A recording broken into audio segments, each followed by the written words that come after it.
Sindhi media के इदारनि जो रहतू न ॾियण ते मिडास कंपनी खिलाफ़ सिंधी मीडिया वर्कर्स एसोसिएशन पारां सूमर ॾींहुं कराची प्रेस क्लब ॿाहिरां एहतजाज कयो वेंदो।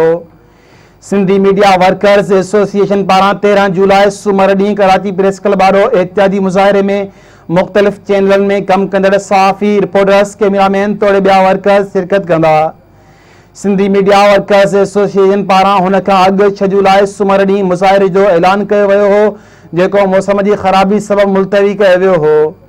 सिंधी मीडिया वर्कर्स एसोसिएशन के इजलास में मिडास कंपनी पारां सिंधी मीडिया इदारनि खे रहतू न मिलण ख़िलाफ़ 13 जुलाई सूमर ॾींहुं शाम जो 4 वॻे कराची प्रेस क्लब ॿाहिरां एहतजाजी मुज़ाहिरो करण जो फ़ैसिलो कयो वियो आहे।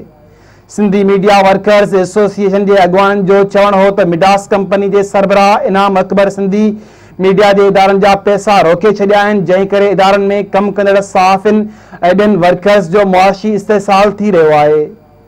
हुननि चयो त जेकॾहिं मिडास कंपनी तुर्त पैसा जारी न कया त सिंधी मीडिया जा इदारा डाउन साइजिंग तोड़े पगारुनि में कटौती करण ते मजबूर थी पवंदा।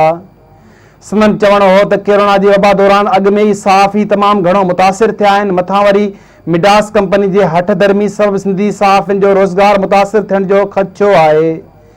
मुज़ाहिरे जी कराची प्रेस क्लब, मली प्रेस क्लब, KU जे सिंध जर्नलिस्ट काउंसिल समेत सहाफ़ी तंज़ीमुनि भरपूर हिमायत जो ऐलान कयो आहे।